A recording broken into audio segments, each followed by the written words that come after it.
...2008. What a year it was back then. I was only 4 years old at that point, and I was loving Thomas the Tank Engine as much as any other kid back in the day. And in October of that year, I was treated to the Great Discovery, the final all-model production of Thomas before the switch to CGI. We're getting there, guys. Don't you worry. And man, what a finale it was to the all-model era. Granted, some parts of the film may scream the thrills, the action, the suspense of the film, but who the cares? It genuinely felt like the hit team were putting their all into making this final all-model production the best it could be. And honestly, this would have been the perfect place to end the model series as a whole. Except, it wasn't.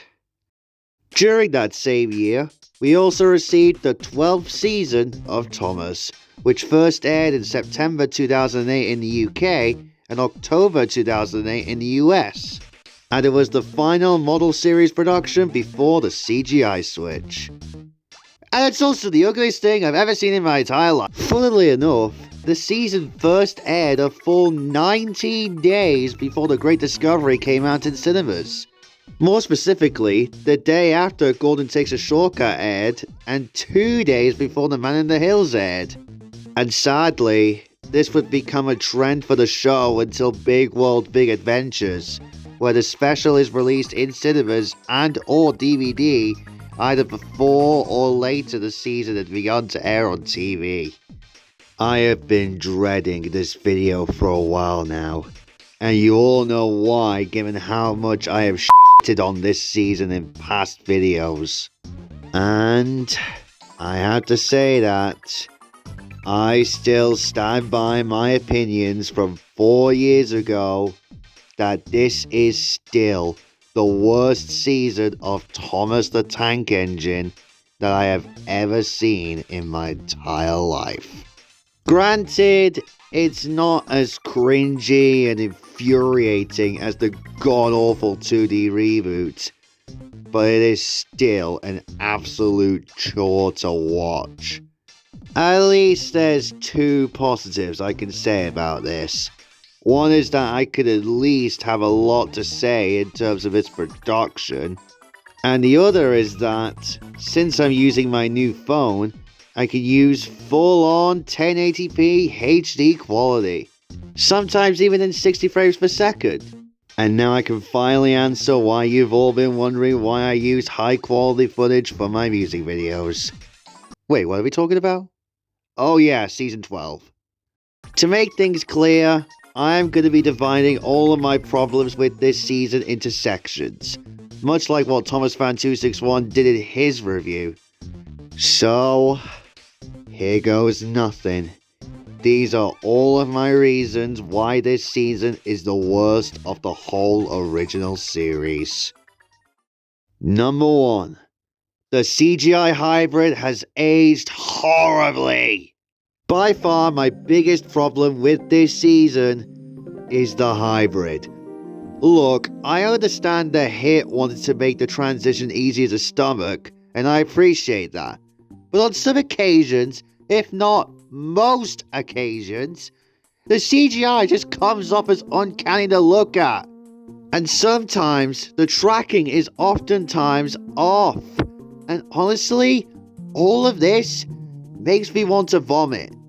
You know how EmperLemon absolutely shitted on the art style of the Teletubbies reboot? Well, his reaction applies to me to this. Now, I wouldn't even be having this problem if this was for its time, which is kind of true in today's world, but it's clearly obvious that what's been shown here is 2008 quality. And given how much the CG has improved so much with not just Thomas, but in general. I mean, just look at the Mario movie for God's sake. It makes the CG here look like trash. Actually, it is trash. And not to mention, some of the face designs are just horrible. Everyone looks like he took steroids. Look at his eyes. Look, Dino, I appreciate you, Greg Tiernan, and Nicole Stinn for at least making the effort to make the transition as tasteful as possible. But you guys could have done so much better. Number 2. The writing. I seriously cannot stand the writing. Every single episode in this 20 episode run uses the dreaded 3 strikes formula that we all loathe. And none of them differ. They're all starting to feel the same. A lot of people say that the Nitrogen era was where the characters started to become more dumber than they were previously. Well, while that's still the case, I think that this was when the characters started to become dumber. Let me just list all of the bad episodes of Season 12 while we're at it. Steady Eddie. Everyone's now back to being like James again. Enough said. Excellent Emily. Emily is just so unbelievably stupid. But I'll save my thoughts on this for another day. Saved You. Thomas is an absolute twat for saving the characters he comes across. And you know what? This may be worse than Wonky Whistle, because at least that had something that would become a constant, but it's still god-awful. And don't even get me started on episodes like The Man in the Hills or Don't Go Back. Why would anyone consider racing backwards? Oh, but Vader drives backwards on occasion, doesn't he? Yeah, he does, but that's only played off as funny. Whereas here, Thomas and Diesel just race each other backwards just because. And not to mention that Thomas and Diesel completely caused havoc 3 f***ing times. First, Thomas goes under the chute, which, okay, I can let that slide. Then Thomas derails Mavis, which he doesn't feel or hear, by the way. And then, both him and Diesel pull an old stuck-up by crashing into Ari and Bert and send them through the back of the engine sheds. Okay, it's not literally like how it was in Old Stuck-Up, but still.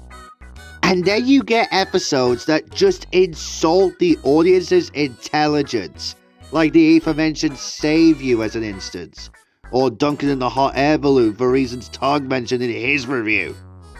And then there's quite possibly the worst episode of not just this season, but the entire show. And that's Push Me, Pull You. This is just... It's... You know what? I'm saving this for another video. Because this episode pisses me off more than anything else in the OG series. Wait, what? The episode was so bad that it killed Trampy? Damn. Guess that just goes to show how abysmal this episode is. Number 3. The narration is so rushed. This is undoubtedly another huge flaw I see with this season. Both narrations from both English dubs are so rushed and slapped together. Look, I get it. This is not entirely both the Michaels' faults for it being this way, because there is a reason as to why it ended up this way. So, as I am very positively sure that you're all aware of this, Pierce Brosnan was supposed to narrate 2 more specials and 3 more seasons after his narration debut in The Great Discovery. However, according to producer at that point, Simon Spencer, while Pierce's narration worked for the film, it wouldn't, apparently, really work for just a standard episode. But personally, I would have killed to see at least one episode narrated by Brosnan. After he departed the show, he was labeled as a special guest narrator and would only be narrating The Great Discovery. But Brosnan had already had his recordings for this season done, but they all went unused. The only evidence is the episodes he read the scripts for in his 2008 interview and a clip from Gordon Takes a Shortcut posted on Dino's site using his narration. But after he left, both Michaels were asked to return and re-narrate all the lines to the pre-existing animation. But as a result, it all sounds so rushed and, at times, inconsistent. I love Angelus as much as everyone else does, but in this season, he is at his absolute worst. Because his narration here is just so slapped together. Not much to say there, to be honest. But Brandon? Oh my god. Some of his voices this season are just straight up bizarre. The most strangest is his Sir Handel voice, where he sounds like Marlon Brando for some reason. I'm going to tell him a Man in the Hills story. They are his favorites. But it is kind of fun hearing leftovers from Brosnan's narration, and you can tell this because it is unlike the style that Angelus or Brandon go for. Like here. I'm sorry, but I don't have time to help you. I have to collect the fireman. He's a hero. And here. Please, stop. I'm lost. I need to get to the lower track as quickly as possible. And especially here. No, thank you. I can pull these trucks on my own. I'm stronger than you. It's fun to listen out for, sure. But my question is, why didn't they just keep Pierce for this season? I never get lost. I know the railway better than any other engine. And then bring back Angelus and Brandon for Hero of the Rails. Suddenly there was a whoosh and a wheesh and a clackety-clack as a streak of silver roared by on the track. Would that have been much more smoother? Regardless, it is what it is. And at least Angelus got better until his departure. But trust me when I say this ain't the last time I'll be complaining about the narrators. Oh, don't you worry. Number 4. The new characters. I know this isn't a complaint exclusive to this season, given to how some of the characters introduced in the past barely have any personality traits. But all 3 of the new characters this season barely have anything to show in terms of personalities.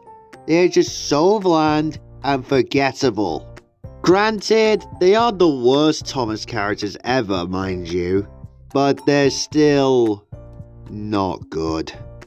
Hank is probably the only newbie this season that kind of has an interesting personality. Easygoing and wanting to help out in any way. But like some others in the hit era, he isn't that special. He's just there for the merch. But hey, at least he has a cool looking design, much like Neville. Flora is so boring. All that's shown in her only episode is that she's the second steam tram on Sodor now. Again, neat design, but not much to her. At all. Same goes with Colin as well. Although, I do appreciate that now we have someone to associate the Wharf with. Too bad that they only did this now, just before the Wharf is completely ditched in the switch to CGI. And finally, number 5. The sets are so empty. It's such a shame that the model series ended like this, because these are by far the worst set designs in the entirety of the model series. Every single one of them looked like they've been rushed. There is so much greenery covering most of the scenes in all the episodes. and there's barely any sets that have implied distance. The worst example, by far, is this set from Steady Eddie. What on earth happened here? It looks like it's placed on the edge of the freaking world. But hey, at least Grey Waterton still looks good looking even in this season. You can definitely tell that the hit team are running out of budget in terms of the sets, and sometimes it could lead to some really bad goofs. Like the string used to pull the points here in Rosie's Funfair special, or the worst example here being Tommy derailing in this scene from Saved You. Was there really not a better take of this scene? Like, really? I honestly wonder if the model crew were rushed during the model shoot. Like, they had to get the scenes filmed quickly so that they had to be edited quickly so that they would be sent over to Nitrogen for the animation stuff. That would be an explanation as to why all of the sets look so empty and rushed this season. So yeah, not really the best way to go out with the model sets. Not at all. Now, there are of course other points or complaints that are worth being brought up with this season. Like, Robert Hartshorn's music is just back to being lacking in variety compared to The Great Discovery, and the fact that there's no songs made for this season is quite weird. Though, to be fair, I'd say it's for the better, cause I wouldn't even bear to see a sing-along song with this hybrid, and given how much I hated the song in the last season. And most of the main characters weren't treated that well. Gordon and James are fine, you can't really mess them up too much. And they had probably the only decently good episodes of this season. To be honest, James Works It Out is probably the least awful episode this season, just because I quite enjoyed the banter between James and Hector. And Gordon Takes a Shortcut wasn't really that bad. Henry was fine, I guess. Nice to see his nature side still being shown here. Same with Toby, I suppose. At least he wasn't the down-on-himself coward this season. The rest, though, were pretty botched. Emily was pretty dumb in her lead role. Thomas is still the flat-out idiot he is like he was in the previous hit seasons. And Edward got it the worst with the return of his clone James personality. To be fair, though, it was neat seeing a lot of side characters get the spotlight, like Rosie as an instance. I hate Rosie's Funfair special, yes. It was nice seeing someone other than the Steam team and the Narrow Gauge engines get the spotlight. But it's so weird that, despite popping up in the CGI series every so often, we'd have to wait a full 10 years later until Rosie would get a lead role again. It was also neat seeing Stanley get some time in the limelight, but he didn't really do all that much. Murdoch and Hector even got some secondary roles too. That was nice. Even some forgotten characters returned, like Duck, Oliver, Toad, Trevor, and even Stepney of all characters. Too bad his send-off was in a very bad episode. And that's about it. So, in conclusion, this season sucks majorly hard, and it is still my most hated season of the entire show. At least for the original series. Nothing in this 24 season run has ever made me want to just vomit so hard. It especially hurts because the show has implemented CG elements in past seasons, best represented in Season 7. Hell, even other live-action shows have used CG elements much better than this. The best example is in H2O's third season, where the whole water wall effects are CG animated. Contrast that to this, where it's aged poorly. The narration in both dubs is completely butchered due to them trying to match the already existing narration from a previous narrator, and the god-awful writing doesn't help that much either. You know, it's interesting and kinda sad putting this season side by side with H2O's third season. Both were released during the same time period, and both had CGI mixed with their live action footage.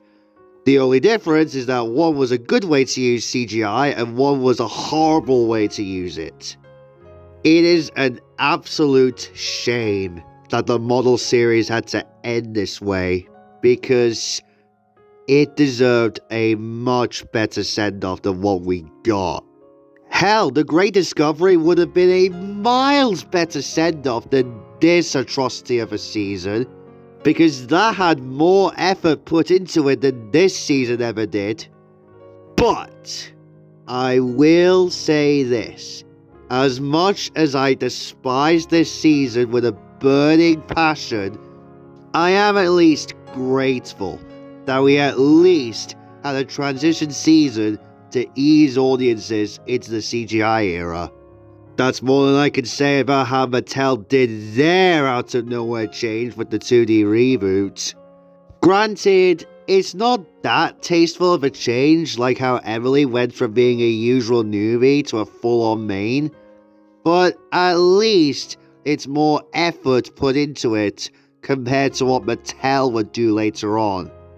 But even with that, this season is still abysmal, and is, in my opinion, still the absolute worst season of Thomas and Friends that I have ever watched. And I would suggest that you stay away from this season at all costs, and watch The Great Discovery if you want a much better send-off to the model series. But little did we know that it would only get worse from here. Brace yourselves for a dark period, you guys.